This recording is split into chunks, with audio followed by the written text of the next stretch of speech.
다윗의 세대 여섯 번째, 법궤를 다시 모셔오는 세대입니다.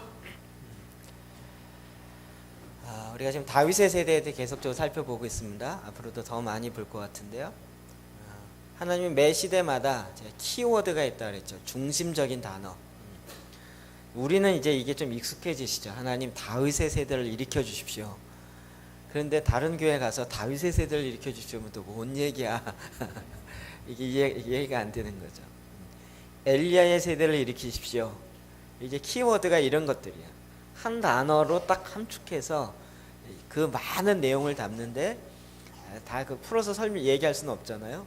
하나로 담는. 지금 이 시대에 하나님이 다윗의 세대를 일으키는 이 시대입니다.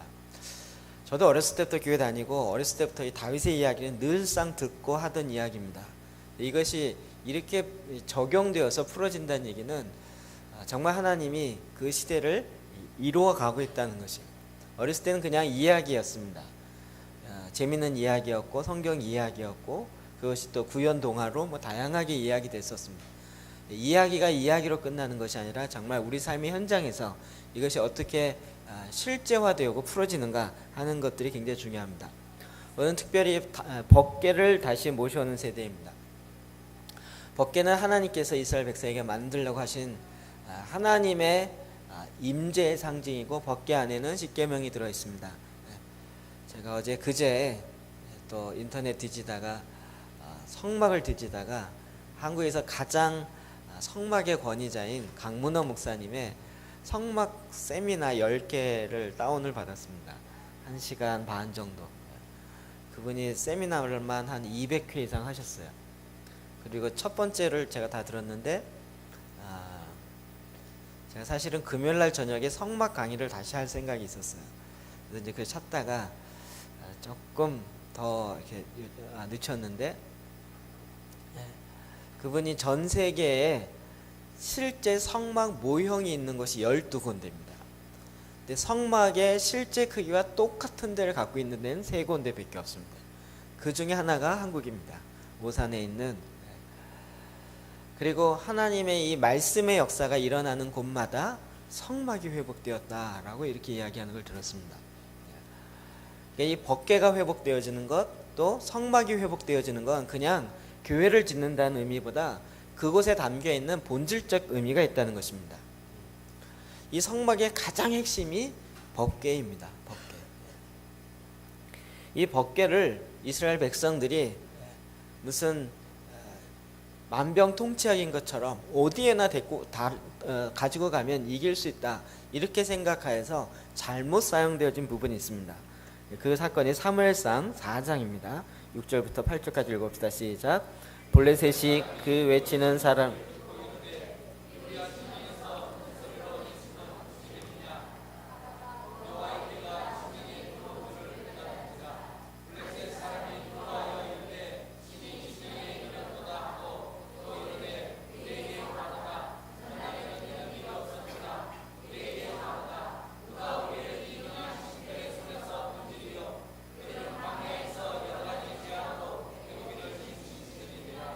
아멘. 이스라엘 백성들이 모여있다는 이야기를 듣고 블레셋이 다시 쳐들어왔습니다. 끊임없는 전쟁이죠. 그래서 1차 전쟁을 에베네셀 골짜기에서 1차 전쟁을 했습니다. 이스라엘 백성이 졌어요. 그래서 4,000명이나 되는 사람이 죽었습니다. 그래서 이스라엘 군 진영에서 어떻게 해야 이것을 우리가 이길 수 있을까? 그런데 한 사람이 아이디어를 냈습니다. 실로에 있는 법궤를 가져와라. 그러면 우리가 이길 수 있을 것이다. 그래서 저 예루살렘 북쪽에 있는 실로에 있는 법궤를 가지고 들어왔습니다. 그 법궤가 이스라엘 진영으로 들어오자 이스라엘에 있는 군인들이 소리를 질렀어요. 근데 그 소리가 얼마나 컸는지 블레셋 사람이 대치하고 있는 그 진영까지 들렸어요. 어느 정도 외쳤냐면 히브리 진영에서 큰 소리로 외치면 어찌미냐. 마치 전쟁 아직 안 끝났는데도 자기네가 이긴 것처럼 소리를 너무 지른 거예요. 여호와의 궤, 법궤가 들어온 거예요. 이 진영에 들어온 줄 깨달은지라. 블레셋 사람 그것만 듣고도 블레셋 사람들이 두려워했어요. 이르되 신이 진영에 이르렀도다. 법궤가 들어왔는데 블레셋 사람 뭐라 그랬어요? 신이 임하였도다. 저는 블레셋 사람의 믿음을 굉장히 존경합니다. 신이 임했다는 거예요. 근데 그 신이 어떤 신인지를 이야기해요. 또 이르되 우리에게 화로다. 전날에는 이런 일이 없었도다. 이미 자기네 마음은 졌어요. 우리에게 화로다. 우리에게 화로다. 누가 우리를 이 능한 신들의 손에서 건져내려. 이미 신앙 고백을 졌다고 다 하고 있어요. 그들은 광야에서 여러 가지 재앙으로 애굽인을 친 신들이니라. 정말 이 블레셋 사람이 믿는 믿음은 대단합니다. 이 법궤가 들어왔는데 그 신이 누구냐면 그 당대의 최고의 국가였던 강대국이었던 애굽의 모든 신들을 치고 나오신 그 신이 임했다. 최고의 신이었다. 우리가 화로다, 우리에게 화로다 이러고 이제 통곡을 합니다. 이스라엘 백성은 이미 1차 전쟁을 졌지만 이미 이긴 승리의 기쁨을 가지고 나가고 있습니다. 그런데 어떻게 됩니까? 나가서 싸웠다가 졌습니다. 이스라엘 백성이 3만 명이 죽었습니다. 법궤를 빼앗겼습니다. 이 법궤는 하나님의 임재의 상징이고 말씀이 담겨 있는 것이고 하나님이 직접 만들라라고 사이즈까지 이야기하면서 제작했던 그런 법궤입니다. 그럼에도 불구하고 이 법궤가 빼앗겼습니다. 블레셋 사람은 자기네가 졌다라고 이미 마음의 선고를 다 받은 것 같은 그런 상황이었는데도 졌습니다. 전 이것이 오늘날 우리의 상황과 비슷하지 않나 싶은 마음이 굉장히 듭니다. 우리는 말씀만 있으면 된다라고 이야기합니다.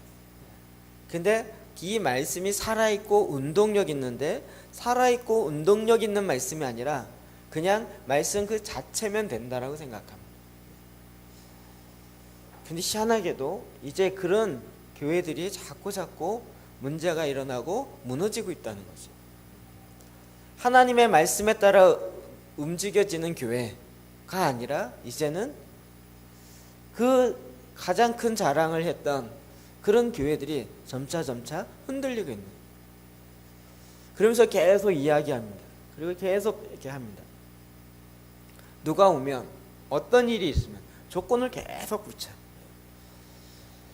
그러면 우리 교회가 괜찮아질 것이다. 한국 교회 괜찮아질 것이다. 뭐 이런 이야기입니다. 제가 어제도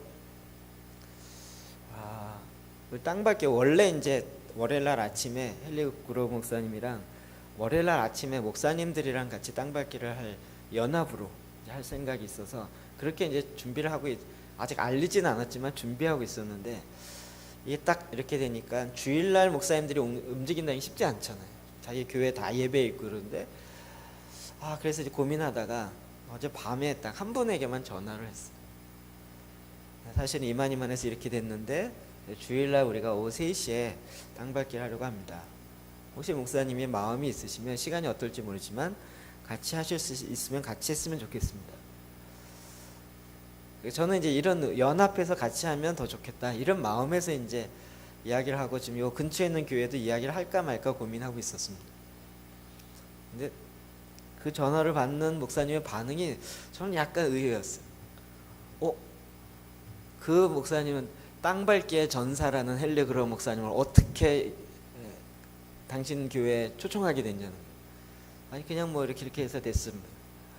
우리 교회 필요한데. 이게 무슨 반응이지? 이 무슨 반응이 제가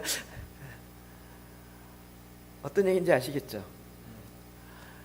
우리 교회 오면 그분이 땅밟기를 해서 우리 교회가 잘 되고 우리 교회 부흥이. 저는 이제 사실 그런 마음이 없잖아요. 약간 띵했어요. 약간 지금 그런 거예요. 빌리 그레엄 목사님이 한국에서 전도 집회를 하면 한국 교회가 마이너스 성장되는 것이 다시 회복될 거라는. 그래서 지금 거의 법궤만 갖고 오면 우리가 이긴다 이런 식의 접근과 생각을 많이 하는 경우가 있어요. 어쩌면 100년 전에 또 과거에 그분을 통해서 그런 일이 있었는지 모르겠어요. 그러나 이렇게 무슨 공식 대비하듯이 그렇게 되어서 될 일이 아닌 거죠. 근데 이스라엘 백성은 법궤를 하나님의 법궤고 하나님의 뜻대로 사용됐지만 자기 마음대로 했어요. 나중에 성막 강의할 때 이야기하겠지만 성막이 전체적으로 광야에서 40번을 이동합니다. 그 구름 기둥이 뜨면 같이 뜨고 이렇게 멈추면 거기에 진을 칩니다. 한 번도 이스라엘 백성이 회의에서 성막을 옮겨 본 적이 없습니다. 오직 구름에 의해서, 구름이 떠서 움직여지면 그때 같이 뜨는. 그리고 구름이 멈추면 여기 왜 멈추냐, 멈추지 말, 이런 반문이 없이 그냥 멈추는, 그리고 거기에 진을 치는. 이렇게 해서 40번을 춤췄습니다. 그리고 마지막 요단강을 건너서 실로에 진을 친 것이 42번째. 42라는 숫자가 또 굉장히 중요한 숫자입니다. 이 모든 것이 다 하나님에 의해서 움직여졌습니다. 그러니까 법궤도 다 하나님에 의해서 움직여지는 것이 이스라엘 백성이 40년 동안 광야에서 훈련받는 부분입니다. 오늘도 저와 여러분이 마찬가지입니다. 과거에 잘 나갔던 어떤 명성 하나가 오늘 우리한테 오므로 뭐가 되어지는 것이 아닙니다. 이 법궤의 가장 큰 핵심, 하나님의 임재, 하나님의 말씀의 회복은 그 정황 자체로부터 같이 가는 것입니다.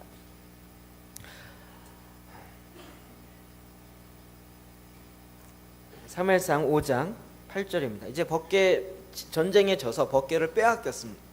빼앗긴 법궤를 이방 신전 앞에 두었습니다.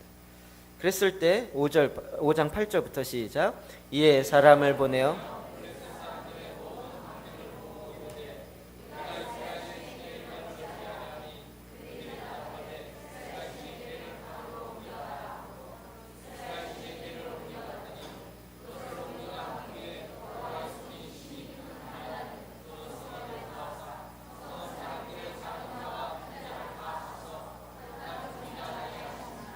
아멘.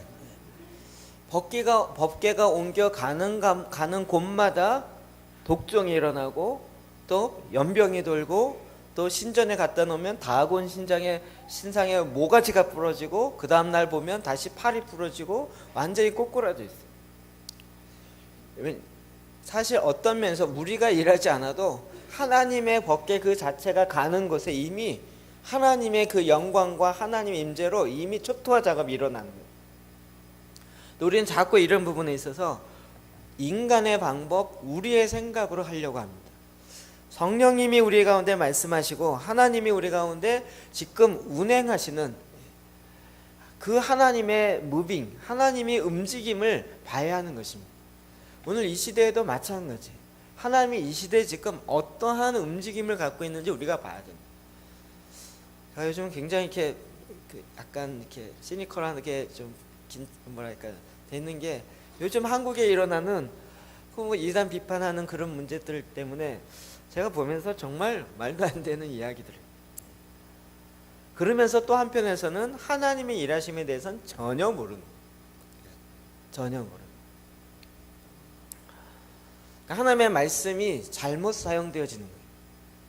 하나님의 말씀이 오늘 살아있고 운동력이 있어야 되는데 그 살아있고 운동력 있는 하나님의 말씀의 역사에 대해서는 오직 별로 생각지도 않은 채 그냥 과거 500년 전에, 400년 전에, 300년 전에 있었던 그 근거로 오늘을 평가하려고 하는 그런 어리석은 모습들입니다.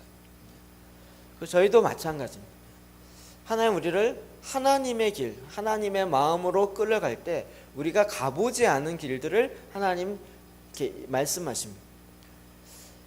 그럴 때 우리는 굉장히 한 번도 안 해봤기 때문에 어떤 안정성의 보장이나 될 거라는 보장 이런 것 자체가 없습니다. 하나님 말씀 앞에 순종하여 가는 것입니다. 그거는 500년 전에 지금이나 마찬가지입니다.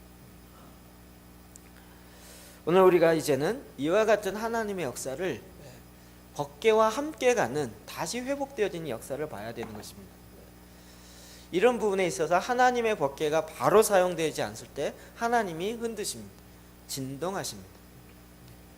이 하나님의 진동 앞에 우리는 또 하나님의 일하심을 그냥 집중하여 보게 되어지는 것입니다. 이 법궤가 이방 신전에 나도 이게 가는 곳마다 가곤 신장이 무너지고 연병이 일어나고 그 종양이 일어나고 이러니까 이방에 있던 어떤 마을도 이 법궤를 받기를 원치 않아요. 그래서 암소, 젖을 막 댄 암소의 달구지에다가 법궤를 숨겨놓고 에베네셀이 아니고 뭐죠? 갑자기 오베데돔이 아니라 베세메스를 보는, 베세메스는 유다입니다. 이방에서 유다까지 도저히 갈 수 없는 상황 속에서 그런 상황을 만들어 놓고 갑니다. 젖을 막 댄 암소는 송아지가 우는 소리가 있기 때문에 그냥 그 송아지를 향해서 그냥 아무 제재를 가하지 않으면 돌아가는 게 당연한 거지. 근데 그 베세메스로 가는 암소가 울면서 뒤를 돌아보지 않고 베세메스로 가는 거예요. 이걸 통하여 야, 이건 이방인들의 믿음이 더 좋아요. 이건 정말 하나님이 일하십니다. 저건 우리한테 있으면 안 될 것이다. 그래갖고 오히려 보냅니다. 그래서 기앗 여아림의 집에 머무릅니다. 놀랍게도 제일 처음에 법궤가 오니까 너무 이스라엘이 신나가지고요, 뚜껑을 열었습니다. 아무 할 없이 열었습니다. 그래서 어떤 성경에는 5만 70명, 어떤 성경은 5만이 없다 그래서 70명이 뚜껑을 열었다라는 죄로 죽습니다. 무섭죠? 하나님의 법궤를 함부로 다룰 것이 아니에요. 그리고 기앗 여아림에서 22년 동안 있습니다. 무슨 얘기냐면 사울 왕이 왕으로 있는 동안에 계속 거기 있습니다. 사울 왕은 한 번도 법궤를 다시 찾지 않습니다. 물론 실로에는 법궤 뺏겼던 그 성막은 아직 그대로 있습니다. 그런데 법궤는 없어요. 법궤가 뺏겨서 이제는 이방으로 갔다가 다시 예루살렘 근처에 기앗 여아림으로 오는 것이에요. 다윗이 왕이 되어지고 난 이후에 첫 번째로 했던 것이 바로 이 법궤를 찾아오는 것이었습니다. 법궤를 찾아오기 위해서 그가 3만 명의 군대를 데리고, 그리고 법궤를, 기앗 여아림에 있는 법궤를 그 달구지에 실어놓고, 그리고 새로운 그 마차에 싣고 끌고 옵니다. 근데 그러면서 나팔을 불고 춤추고 굉장히 난리가 났어요. 근데 어느 한 지점에 왔을 때 이 소가 또 뛰기 시작합니다. 그래서 이 법궤가 흔들리니까, 법궤가 흔들리는 거를 우사가 잡았습니다. 잡는 순간 찢어져 죽었습니다. 지난번 수요일날 이야기한 것처럼 아마도 그 수레 사이에 발이 끼거나 이래서 그 발에 또 체이고 그래서 몸이 정말 발이 떨어지고 손이 떨어지고 이렇게 해서 찢어져 죽었을 것이다, 실제로. 이렇게 생각합니다. 이건 행사하는 중간에 사람이 죽는다, 이건 큰 문제입니다. 그래서 다윗이 너무 두려운 거예요. 그러면서 이야기하는 게 9절 시작. 다윗이 그날에 여호와를 두려워하여 이르되 여호와의 개가 어찌 내게로 오리오 하고. 정말 신나서 막 나팔 불고 막 병사까지 다 동원해 갖고 했는데 국가적 행사로 치른 거예요. 왕이 되고 나서 첫 번째 행사. 되게 재밌는 건 사울 왕이 되고 나서는 왕을 세워놓고서는 그 다음에 아무 행사 없었어요. 다윗은 자기가 왕이 되고 나서 첫 번째로 한 것이 법궤를 가져오면서 전국적인 행사를 하는 거예요. 그 행사 그 중간에 사람이 죽게 돼요. 여기에 다윗이 굉장히 두렵고 떨리게 됩니다. 그리고 그 법궤는 다시 오벳 에돔의 집에 두게 되어집니다. 사무엘하 6장 12절 15절까지 시작. 어떤 사람이 다윗 왕에게 아뢰어 이르되 여호와께서 하나님의 궤로 말미암아 오벳 에돔의 집과 그의 모든 소유에 복을 주었다 한지라. 다윗이 가서 하나님의 궤를 기쁨으로 메고 오벳 에돔의 집에서 다윗 성으로 올라갈새 여호와의 궤를 맨 사람이 6걸음을 가매 다윗이 소와 살찐 송아지를 제사를 드리고 다윗이 여호와의 앞에서 힘을 다하여 춤을 추는데 그때 다윗이 배 에봇을 입었더라. 다윗과 온 이스라엘 족속이 즐거이 환호하며 나팔을 불고 다윗 궤를 메어 오니라. 아멘. 법궤가 가는 곳마다 하나님이 축복하십니다. 그래서 오벳 에돔의 집에 석 달 동안 있는데 하나님이 그것을 축복하셔요. 다윗은 어떻게 하든지 법궤를 갖고 오고 싶은데 함부로 갖고 올 수 없는 거예요. 그러면서 다윗이 지금 계속 이걸 보면서 한 가지 알게 됐던 것은 뭐냐면 하나님의 말씀을 옮기는 거예요. 민수기에 보면 법궤는 사람의 어깨에 메어서 옮기게 돼 있어요. 소의 달구지로 옮기는 것은 이방신을 옮기는 방법입니다. 하나님은 동물을 통하여서 법궤를 옮기기를 원치 않습니다. 이건 아주 그냥 즉각적으로 이런 의미가 해석이 되죠. 하나님의 말씀은 동물에게 임하지 않습니다. 동물이 움직이지 않습니다. 사람들이 어깨에 맸다는 어깨가 당신의 이제 앞으로 맡은 어깨가 무겁습니다. 무슨 뜻이죠? 책임이 무겁다는 거예요. 이 말씀을 사람이 어깨에 매고 그 말씀에 대한 책임을 사람이 지게 되는 거예요. 그래서 레위인들을 통해서 이걸 어깨에 메고 움직이게 되어 있습니다. 그런데 그것을 지키지 않은 거예요. 그래서 소가 뛰게 하고 결국 하나님의 법에 어긋나는 것을 하나님이 사건을 통하여 다윗에게 알려준 것입니다. 그러면 그 법궤를 잡았다가 몸이 찢어져서 죽었습니다. 자, 그 다음에 다시 3개월 만에 석 달 후에 법궤 옮길 사람 자원하에서 법궤 옮길 사람. 이게 쉬운 게 아니에요. 다시 근데 다윗이 무슨 옷을 입었다고요?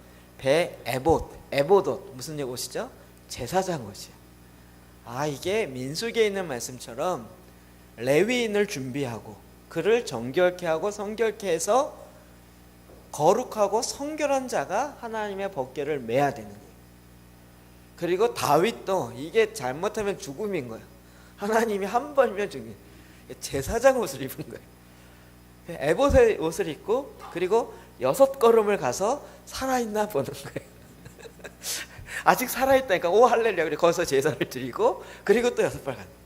얼마나 무섭고 두려움인지 아시겠죠?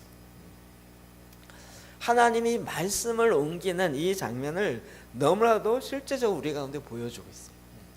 오늘날 개신교는 하나님의 말씀이 움직여집니다. 자, 사람을 통하여 움직여집니다. 근데 이 말씀이 가다 보면 자꾸 인위적인 방법이 자꾸 들어가요. 그러면 하나님이 아무리 큰 교회, 아무리 유명한 사람에도 흩어요. 그를 흔들어 버리세요. 제가 신학교 다니면서 제일 많이 배웠던 이야기가 어디 신학교, LA에 있는 신학교 총신 나온 교수님들이 제일 많이 가는데 어디죠?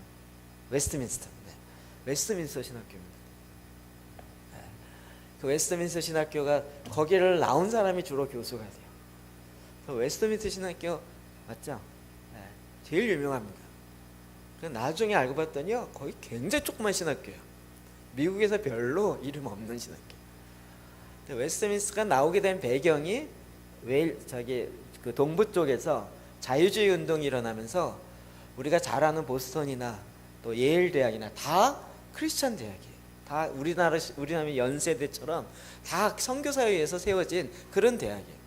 근데 이런 대학들이 자유주의 물결로 완전히 다 자유주의화 되어버립니다. 여기에 반대해서 나온 한 사람이 있습니다. 그 사람에 의해서 세워진 것이 웨스트민스터 신학교입니다. 우리나라 역사하고도 비슷해요.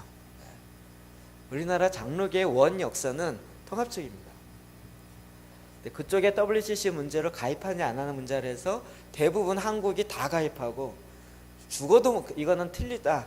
그래서 반대해서 나와가지고 남산 밑에 조그만 교회에서 학교를 신학교다. 그게 남산 신학교고 그게 총신의 전입니다. 전신. 이런 배경과 비슷해요. 그때 갈라져 나온 그 사람 이름 아세요? 우리 아주 유명한 신학자인데.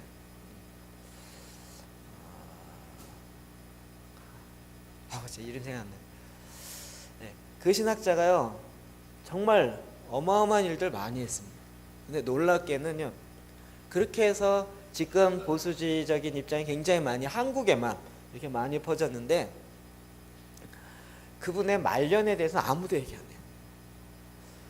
제가 신대원 다니면서 3학년 때 그분의 마지막 말년에 대한 이야기를 들었어요. 비참했어요. 하나님의 복음을 들고 말씀을 끝까지 사수했는데 마지막 때에는요, 그의 교회에 쫓겨났어요. 그래서 그가 목회하던 교회에 50명도 안 되게 됐고, 그리고 그 교회에서 그 세계적인 신학자이고 권위자가 50명 안 되는 그 교회에서 쫓겨났어요. 그리고 나중에 교회도 없어갖고 마지막에 비참하게 계시다가 가셨어요. 이런 역사 들으면 좀 암울해지죠. 정말 목숨을 걸고 사수했는데요. 그런데 이게 하나님이 말씀하시는 살아있는 운동력 있는 역사가 무엇인지를 정확하게 봐야 합니다. 우리 막 진리를 위하여 하다가 쫓겨나신 분이 있어요. 왜요? 나중에 이것이 화석화되기 때문에, 굳어져 가기 때문에. 살아있는 하나님의 말씀이 아니라 50년 전의 말씀, 100년 전의 말씀이기 때문에, 그리고 그때 했던 방식대로 오늘도 해야 된다라고 시대적 착각을 많이 갖고 오기 때문에 그렇습니다. 하나님의 말씀은 지금도 그럴 것이 아닙니다. 하여튼 제가 간간히 이야기했던 부흥의 역사들은 대부분 이런 게 맞습니다. 설교 시간에 많이 듣던 스펄전 목사님의 1850년전에 영국에서 어마어마한 교회, 스펄전 목사님. 스펄전 설교집도 이만합니다. 그가 막 설교하고 올 때 그 당시에 1850년도에 4,000명 되는 건물이 거의 없어요. 3층으로 오페라 하우스처럼 이렇게 되는 교회예요. 스펄전 목사님 돌아가시고 나서는 그 교회가 박물관 됩니다. 그럼 과거에 이렇게 영광을 누렸던 교회가 왜 그럴까요? 법궤를 보면 알 수 있어요. 법궤는 하나님의 말씀대로 한 성령에 의해서 움직여지게 되어 있습니다. 사람의 인적 방법으로 조작할 수 없습니다. 오늘날 교회도 마찬가지입니다. 성령에 의해서 성막이 움직여진 것처럼, 성막이 움직일 때 가장 법궤가 핵심이죠. 오늘날도 마찬가지, 교회는 하나님의 말씀과 성령에 의해서 움직여지는 교회여야 되는 것입니다. 물론 전통이 필요하지는 않지는 않습니다. 필요한 부분이 있습니다. 뼈대 역할을 하기 때문에. 그러나 근육과 살의 역할을 하는 것은 성령이 역사하십니다. 뼈대만 튼튼하다고 잘 뜁니까?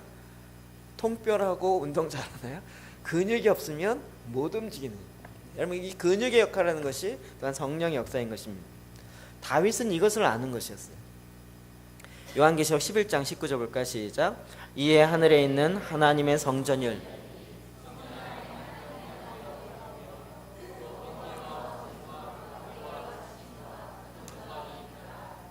아멘.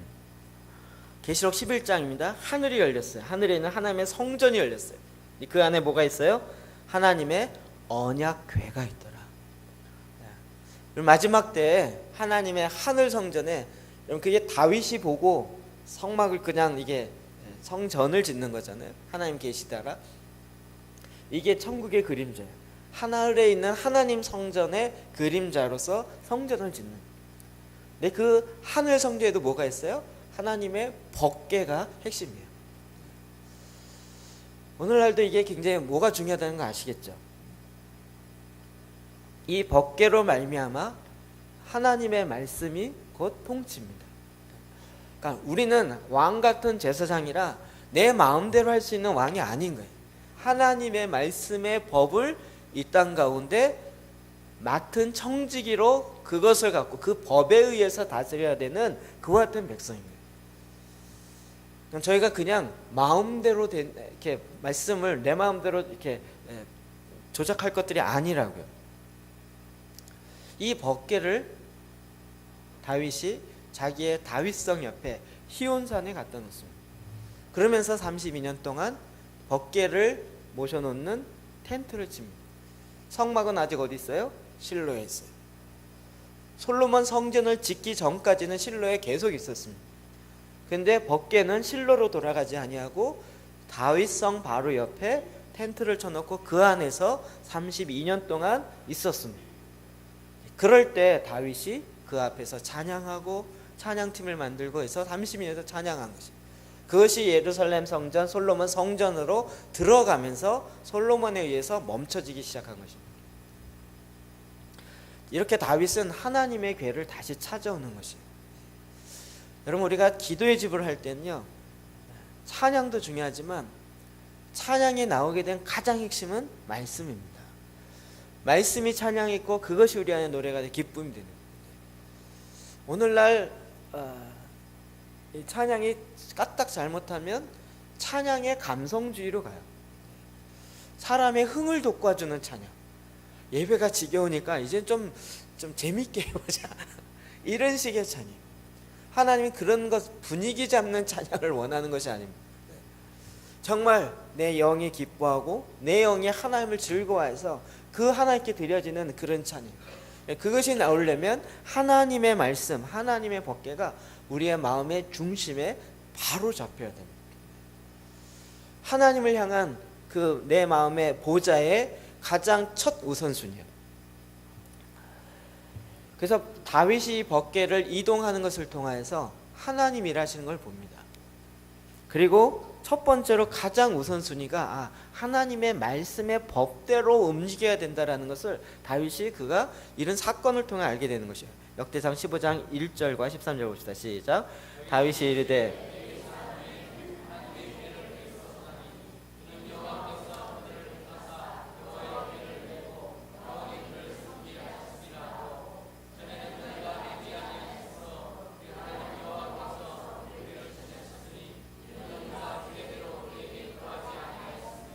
아멘. 제 말씀 무슨 말인지 이해되시죠? 예. 여호와의 궤를 레위 족속만 매는 거예요. 하나님의 말씀이 누구에게 임해요? 예. 왕 같은 제사장들에게 임합니다. 하나님 말씀이 대통령에게 임하는 게 아니라 왕 같은 제사장 여러분에게 임합니다. 믿으시나요? 예. 이것으로 다스리고 통치하는 거예요. 하나님의 말씀이 임하는 족속들, 레위 족속이라고. 특별히 하나님이 떼어놓고 구분시켜 놓은. 그러니까 하나님이 레위 족속을 통해서 뭘 하길 원하는지를 보면 오늘 우리 그리스도인들이 뭘 해야 되는지를 보는 거예요. 레위 족속들은 하나님이 정해놓은 식양대로, 방법대로 그 법계 성막 안에서 일을 하고 필요한 것들을 다 감당했던 사람들. 저와 여러분이 바로 이와 같은 레위 족속의 일들을 이 세상을 대상으로 감당해야 하는 것입니다. 역대상 15장 25절 시작. 이에 다윗과 이스라엘 장로와 천부장이 가서 여호와의 언약궤를 즐거이 메고. 아멘. 이제 그 법도를 제대로 아는 거예요. 그 법도를 아니까 이제는 그 법도대로 다윗과 천부장들과 장로들이 그 언약궤를 즐거이 갖고 들어오시는. 그럼 이게 법궤 만졌다가 죽었다고 아무도 손대지 마, 이렇게 되는 곤란한 거예요. 많은 사람이 그래요. 요한계시록 건들지 마. 요한계시록 건들었다가 이단 된 사람 많으니까 건들지 마, 이렇게 됩니다. 그래서 제가 지난번 얘기했지만 엔타임 DVD 1편 보면서 이게 이렇게 연결되는 거예요. 하나님이 다니엘에게 마지막 있을 일들을 환상 가운데 보여줘요. 그리고 그거를 두루마리에 기록해요. 그리고 거기에 임봉을 봉해요. 아무나 못 열게. 그리고 이거를 마지막 때까지 아무도 못 열게 하세요. 그런데 이 임봉이 언제 떼어져요? 요한계시록에 7 임봉을 떼기에 합당한 자가 없는데, 그래서 사도 요한이 울었더니 떼기에 합당한 자가 있어요. 누구예요? 어린 양 대신 예수가 그 임봉을 떼요. 그러면서 마지막 때 되어질 일들이 풀어지는 거예요. 그럼 다니엘에 나오는 임봉과 계시록에 나오는 임봉, 이게 이렇게 연결된다는 걸 누가 알겠냐고. 하나님이요, 이런 것들을 말씀을 풀기 시작하는 거예요. 여러분이 이제 신천지를 전도해갖고 변화시킬 수 있어요. 우리가 맨날 신천지한테 안 당하려고 막 맨날 수비만 하다가 당하고 있어요. 걔네들이 무슨 산 옮기기 전략으로 왔다가 여기 그냥 눌러 앉아버리고 이게 진짜였구나, 이렇게 돼야지. 그거 두려워가지고 뭐 신천지 들어오지 마세요, 뭐. 차라리 이렇게 들어오세요, 이렇게. 하나님 어머니에 대해서 잘 알고 계십니까? 그러면 뭐라고 대답하라고요? 잘 알고 있습니다. 장길자죠. 이렇게 얘기하라고요. 이 한마디면 걔네들 쪽도못 쓰고 그냥 하나님 어머니가 어디 있어요? 그런 게 성경에 어디 있어요? 그러면 성경을 알려드리 이러면서 이제 빨려 들어가는 거예요. 우리는 뭐라 그래요? 잘 알고 있습니다. 장길자 여인이죠. 안산홍의 부인이에요. 하나님 아버지는 알고 계시면 그런 사람은 아버지가 안산홍이에요. 잘 알죠. 안산홍이죠. 눈 딱 커지면서 더 이상 덤비지도 못해요. 그거 뭐 두려워하고 그럴 필요가 없어요. 하나님의 말씀이 이제는 우리 안에 임하는, 저와 여러분 가운데 임하는. 그럼 이게 종교개혁 이전까지만 해도 말씀을 이렇게 풀질 않았어요. 그냥 그 캐톨릭 예배 드리듯이 했다고요. 진행이 많은 거예요. 설교가 필요가 없어요. 다 예식. 설교는 성경도요 이렇게 안 읽어요. 라틴어로 읽어요. 그러니까 라틴어는 오직 신부님밖에 몰라요. 이걸 제대로 읽는지 바로 틀리게 읽는지 아무도 몰라. 그냥 러러러러러 이러면 읽는구나 이렇게 하는 거예요. 옛날에 그랬단 말이에요. 이게 벌써 500년 전엔 다 그랬단 말이에요. 종교개혁 일어나기 전까지. 종교개혁 오직 믿음, 오직 말씀으로 그러면서 말씀이 회복돼야 된다. 그래 놓고 성경을 번역하기 시작합니다. 하나님이 이것을 이제는 누구예요? 왕 같은 제사장되는 저와 여러분에게 풀어놓는 거예요. 우리는 만지면 안 돼. 이게 아니고요. 바로 사용하는 법을 배워야 하는 거예요. 그리고 그것을 이제는 우리가 감당해야 되는 거예요. 그러려면 그것을 만지는 레위인들은 어때야 된다고요? 거룩과 정결해야 된다. 시편 24편 3절 4절 시작. 여호와의 산에 오를 자가 누구며 그의 거룩한 곳에 설 자가 누구인가. 곧 손이 깨끗하며 마음이 정결하며 뜻을 허탄한 데에 두지 아니하며 거짓 맹세하지 아니하는 자로다. 아멘. 자, 그 벗개를 만졌다 한 사람이 죽었는데 다시 벗개를 만지는 사람이 뽑혔어요. 여러분이 뽑혔다고 생각해 보십시오. 6명 중에 1명으로. 그럼 어떻게 해요? 일주일에 미리 자기를 정결하게 하고 자기를 위해서 죄를 속하는 제사를 미리 드립니다. 뭐 그거 어떻게 했을까요? 대충 씻었을까요? 이게 대충 혹시라도 잘못된 데 있으면 안 되는 거죠. 정해진 법대로 그냥 얼마나, 그리고 일주일 동안 완전히 거기에만 집중한, 자기를 정결케 합니다. 하나님의 법궤를 움직이는 사람들은요 거룩과 정결함이 요구되어지는 거예요. 저와 여러분이 하나님의 거룩한 백성 만드시고 거룩하게 하는 것, 왜 그러냐면 하나님의 말씀이 가야 되기 때문에. 우리가 날마다 이 세상에서 뭐 사기치고 뭐 맨날 남돈 뭐 뜯어먹고 빌린 거 갚지도 않고 막 이러다가, 그리고 어느 날 하나님이 임하여 말씀하시되 너희들은 이러면 이게 듣겠냐고요. 우리가 왜 거룩해야 되는지 아시죠? 하나님의 법궤를 움직여야 되기 때문에. 우리는 그런 직임을 받은 자들이기 때문에 거룩이 요구돼요. 정결함이 요구된다고요. 그 거룩한 곳에 설 자가 누구냐. 손이 깨끗하고 마음이 정결하고 뜻을 허탄 데 두지 아니하는. 하나님이 이렇게 우리를 먼저 새롭게 변화시킵니다. 세 번째로는요, 성결함이요. 15절 봅시다. 시작. 모세가 여호와의 말씀을 따라 명령한 대로 레위 자손이 채 하나님의 궤를 메어 어깨에 매니라. 아멘. 이제는 하나님의 말씀대로 자기 자신을 정결케 하고 그 정해진 대로 명령에 따라서 간다. 저는 제사장 기도하면서 요즘은 너무 신기해요. 이게 하루에 3번씩 하나님 이렇게 기도하라는 걸 과연 누가 알았었겠네요. 여러분 정말 세계적인 존재들이에요.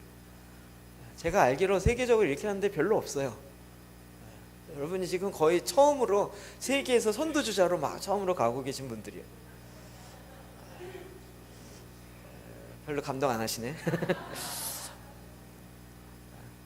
그런데 제사장 기도 하러 와갖고는 기도하지만 밖에 나가서 평상시에는 늘 사기치고 늘 어디에 뭐 도박하고 있고 뭐 쩔어 있고 뭐 심지어는 마약하고 막 술 마시고 이렇게 취하다가, 그리고 시간 되고 야 나 제사장 기도해야 돼, 그리고 와가지고 이러면 누가 받겠냐. 마치 엘리 제사장들이 전쟁 나갔을 때 야 이겨야 되니까 무조건 갖고 와 이런 거랑 뭐가 다르겠냐. 하나님 우리 앞에 정결하게 요구되어지는 것은 하나님의 법. 이것이 실제 이거 말씀의 실제이기 때문에 그래서 거룩한 자에게 하나님이 임하셔요. 그리고 임하여서 그에게 임한 말씀이 증거되어지는 거예요. 그러면 하나님이라죠. 제가 또 계속 이제 지난번 하나 그 신사도 운동을 비판하는 영상을 40분 설교를 듣고 제가 그러면서 이민하 목사님의 책을 비판했어요. 더 화가 나더라고요. 이민하 목사님이 이렇게 만났던 목사님들 이름이 나오는데 다 신사도 계열의 목사들이라는 거예요. 그래서 이민하 목사도 신사도고 또 뭐 이런 식으로 싸잡아서 또 이렇게 해요. 설교한 사람이 누구 이제 뒤집어 조심해야 돼요.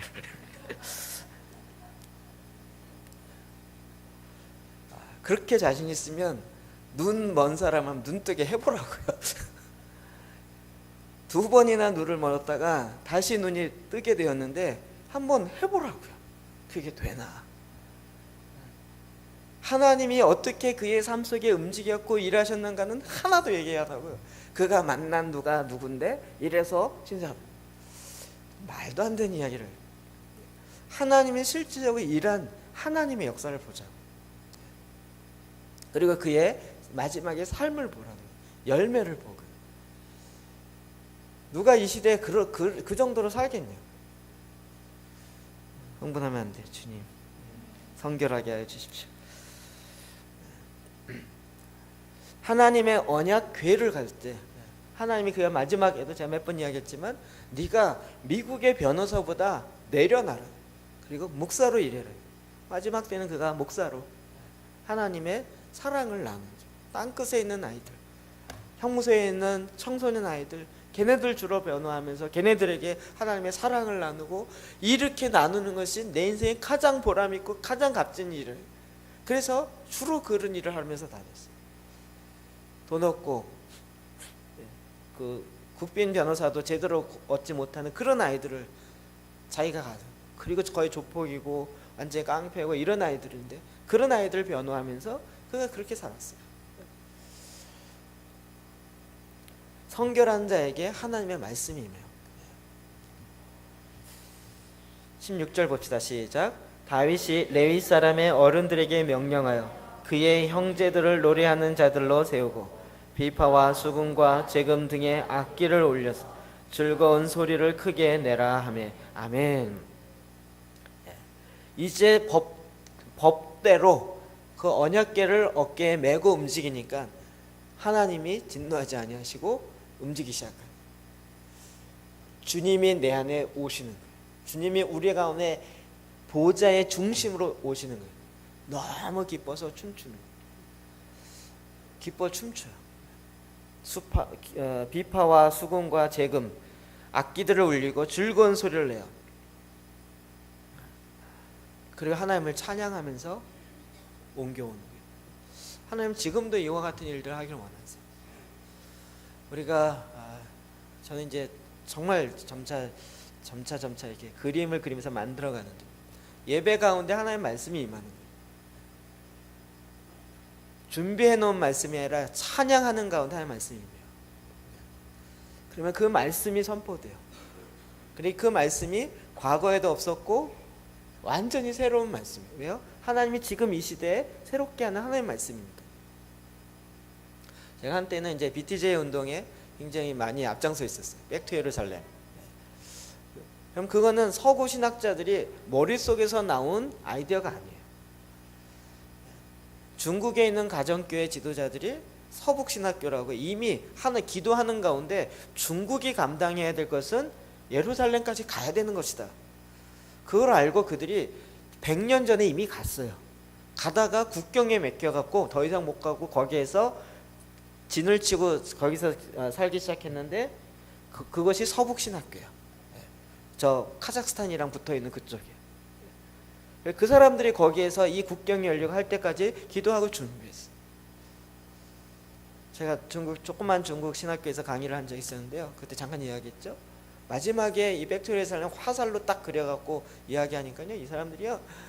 눈이 정말 땡그래져요. 지금 그때 화살 그림은 또 다른 그림인데요.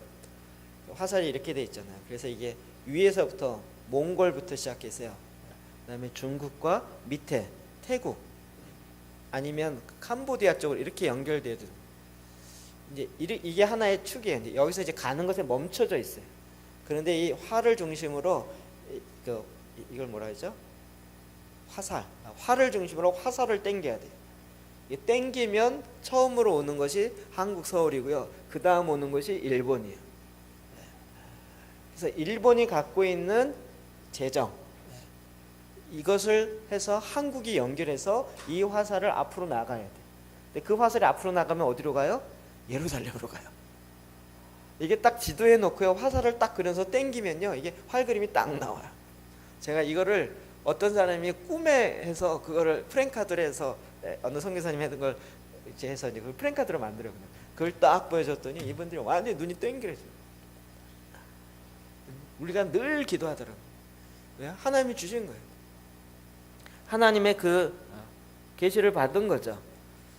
누구에 의해서 가르친 게 아니라 하나님이 그에게 정결케 하신 거예요. 끝나자마자 이분들이 막 그 프랭카드 자기 달라고 자기가 평생 갑오로 주고 갔어요. 하나님이 찬양 가운데 그런 말씀을 주세요. 너희 민족이 감당해야 될 건 이것이다. 한국이 감당해 이것이다. 너희 가정이 감당해 주신다고요. 아니 하나님이 이렇게 말씀하면 이건 당연하죠. 대대손손 무궁토록 우리 가문이 감당해야 될 책임으로 감당. 그게 이제 우리의 그 헤리티지가 되는 그 믿음의 유산이 되는 거죠. 믿음의 유산은 그냥 어머니가 뭐 이게 아니고요. 새벽 기도는 우리 한국 기독교의 한국교회의 민족적 유산이에요. 새벽 기도하는 전 세계 교회 없어요. 한국만 있는 독특한 건데요. 이건 하나님의 한국 가운데 부여하신 신앙의 유산이에요. 그럼 그 유산을 잘 살리는 것이 필요해요. 얘기가 자꾸 딴 데로 가는데요. 하나님이 찬양과 경배하는 그때 하나님께서 그 가운데 임하세요. 그래서 어디에도 없는 한국에게 주시는 말씀을 성경 어디서 찾을 거예요? 계시를 하나님께서 새롭게 주세요. 그래서 그 말씀의 의미들을 풀어내기 시작합니다. 26절 시작. 하나님이 여호와의 언약궤를 맨 레위 사람을 도우셨으므로 우리가 숫송아지와 약 7마리로 제사를 드렸더라. 아멘. 이제 그 하나님 앞에 제물을 드려요. 제물을 받죠. 또 이 제물 드린다 얘기하면 또 목사님 돈 얘기하나 보다 뭐 이렇게 얘기하는데요. 저는 제가 뭐 돈 뭐 이렇게 얘기합니까? 그러면 거 제가 이렇게 신경 안 쓰잖아요. 그러나 여러분 제물의 문제는 하나님께 온전히 자원하여 기쁨으로 드리는 것이 하나님께 심는 것이고 하나님 말씀 앞에 순종하는 것입니다. 원리만 말씀드립니다. 내가 내 지갑에서 헌금을 하고 나면 나는 마이너스고 하나님은 교회는 플러스다. 이런 세상적인 생각을 좀 내려놓으세요. 그런 생각을 갖고 있다면 안 하는 게 나아요. 그러나 그 말씀 앞에 우리가 하나님 앞에 제물을 드리라 라고 이야기했어요. 그게 여러분 사람마다 다양하게 나타납니다. 그 희생 제물을 하나님께 드립니다. 하나님 그것을 아세요. 사람의 마음이 제물이 있는 곳에 사람의 마음이 있어요. 웨슬리가 얘기한 것처럼 주머니가 회개해야 사람이 진짜 회개한 거라고요. 지갑이 회개하는. 그래서 이 재정의 문제는 굉장히 중요한 거예요. 하나님이 성전을 지을 때도 그랬고 솔로몬 성전이 완성하고도 그랬고요. 계속 하나님께 드려진 제물에 대한 이야기를 하고 있어요. 다윗의 장막도 많죠. 여러분 다윗의 장막 하나님께 예배하고 찬양하고요. 이거 예산 만만치 않습니다. 저는 어떻게든지 이렇게 머리 짜내고 이렇게 해서 우리 찬양 섹션 들어오고 그래서 하지만 굉장히 속된 말로 저렴하게 하는 것이지만 여러분이 너무 고맙다고 막 칭찬 많이 하세요. 이 사람들 목동에서 와요. 2시간 와요 아침에. 여기 9시 반까지 오니까 8시 반, 7시 반에 떠나야 돼요. 아마 일주일 중에 가장 일찍 일어나서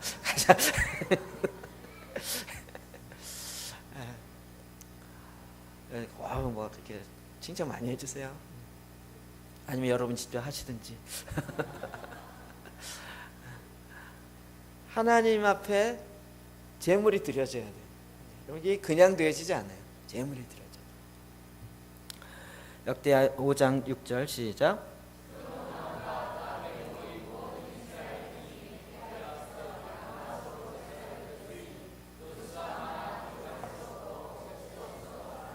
아멘. 아멘. 하나님의 말씀 앞에 이제는 솔로몬 성전이 지어졌을 때 너무나도 많이 갖고 와서 이제 셀 수도 없었어요. 2만 마리까지 셌는데요. 그다음부터는 못 세는 거예요. 하나님이 저와 여러분 가운데 계속 하나님의 법궤가 회복되어지는 세대를 가져와요. 우리가 제2의 종교개혁 얘기 많이 들었죠? 제1의 종교개혁 루터가 교리적으로 외쳤어요. 셀교회 하면서 이제 사역이 성도들이 간다. 근데 사역이 성도들이 안 갔어요. 구체적으로 안 갔다고요. 제가 왜 치유수련회 안 하겠어요? 치유수련회는 목사님 해야 되는 것이 아니라 여러분이 DNA에서 다 할 줄 알아요. 이해되시죠? 전도수련회를 따로 모아서 하는 게 아니라 여러분이 DNA에서 그게 T4T를 통해서 다 돼야 돼요. 내가 전도할 수 있을 뿐만 아니라 내가 다른 사람을 전도할 수 있도록 훈련시킬 수 있는 트레이닝 포 트레이너가 되어야 이게 퍼져간다. 그거 안 되니까 모아다 놓고 집체로 이렇게 하다 보니까 이거 돌리는 데 에너지가 너무 많이 들어가고 나중에 돌리다가 지치고 그리고 돌리다 보니까 정말 셀은 잘 안 돌아가고 있고 이렇게 되는 거죠. 하나님이 이제는 우리 모두에게 다 하나님 주시는 이 법궤예요. 법궤의 마지막에 또 신약으로 풀어두면 예수 그리스도입니다. 성막은 다 예수 그리스도를 상징합니다. 주님이 우리 가운데 임하세요. 그 주님이 임하시는 것이 교회만 되겠어요? 이 예배당 안에만? 우리 각자의 마음에 법궤로 중심으로 임해야 돼요. 그래서 예수 그리스도로 말미암아 살아가는 이 믿음의 삶이 이루어지는 것입니다. 하나님은 이와 같은 법궤의 이동을 지금 저와 여러분 가운데 행하시는 거예요. 제 목표는 여러분 훈련시키는 거랬죠. 기도 사역도 저 혼자 안 해요. 뭐든지 여러분 어떻게 하면 훈련서 못 살게 들들 볶아볼까, 이게 저의 숙제예요.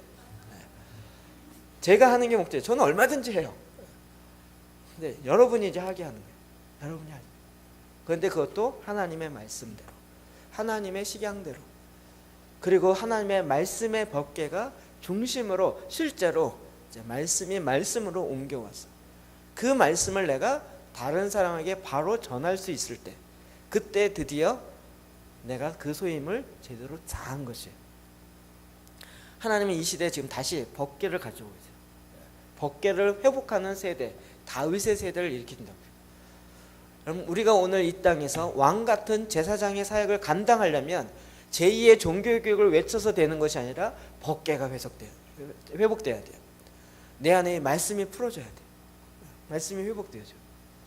전 여러분의 말씀을 자꾸 보면서 막 읽으면 여기서 너무 꿀송이처럼 너무 달니다, 이런 얘기 들으면 밥이 안 먹어도 배가 불러요. 말씀이 이제는 여러분이 스스로 만들어 먹을 줄 알고, 여러분 그런 거를 하기에 저와 저희 아내는 아주 탁월한 강사입니다. 이런 얘기하기 쑥스러운데, 말씀을 여러분이 스스로 만들어 먹게 하는 것에 아주 그걸 많이 훈련시켜 왔던 탁월한 강사입니다. 여러분이 하십시오. 이제는 주님이 이 말씀이 회복되어지는, 목사님의 설교가 성경적으로 되느냐 이게 중요한 게 아니고요, 여러분의 삶에, 우리 모든 성도들의 삶에 이 법궤 중심으로 살아가는 그 삶이 되어지는 거예요. 법궤가 움직이는 대로 움직여지고 법궤가 말씀하는 대로 말하는 그런 왕 같은 제사장의 삶을 살아야 되는 것입니다. 그러려면 레위인에게 요구되어지는 것처럼 정결과 성결함과 그 거룩함이 요구되어지고 최우선순위로 하나님 앞에 나의 것을 온전히 내어 드리면서 사역하는 그 삶이 감당되어야 이것이 되어지는 것입니다. 하나님 그때 이미 시작하셨습니다. 일으키셨습니다. 오늘 저와 여러분이 이제 이 법궤를 온전히 회복하시길 주의 이름으로 축복합니다. 같이 기도하겠습니다. 하나님 아버지, 이 시간에도 저희가 기도하기 원합니다. 하나님의 법궤가 저 앞에 있는 것이 아니라 이제 내 마음속에 두셨으니 감사합니다. 주님, 내 마음속에 모셔놓고 우리가 아무 관계도 없이 그냥 있는 것이 아니라 이제는 그 법궤를 통하여 시은자로부터 말씀하시는 주의 말씀을 듣고 법궤가 일어나면 우리가 일어나고 법궤가 움직여지면 우리가 움직여지고 그 법궤가 멈춰지면 멈추는 그 같은 삶을 살기로 결단하였습니다. 주님, 이제 우리가 이 말씀을 알고 머리에만 머무르지 아니하고 내 삶으로 살아낼 수 있도록 하나님께서 이 시간 주의 성령으로 역사하여 주시옵소서. 오늘 주의 말씀을 우리 가운데 주시니 감사합니다. 오늘 나에게 주신 말씀 잡고 주님 앞에 나 우리 같이 한 목소리로 내 입술로 고백하십시오. 여러분이 내가 소화한 것만큼 그 말씀으로 살아낼 수 있습니다. 들은 것이 아니고 들은 것을 이해하고 소화한 것만큼 할 수 있습니다. 여러분, 내가 지금 소화되어진 그 말씀 딱 잡으시고 그것을 가지고 주님 앞에 나아가 기도하시기 바랍니다. 우리 같이 함께 기도합시다. 기도하겠습니다.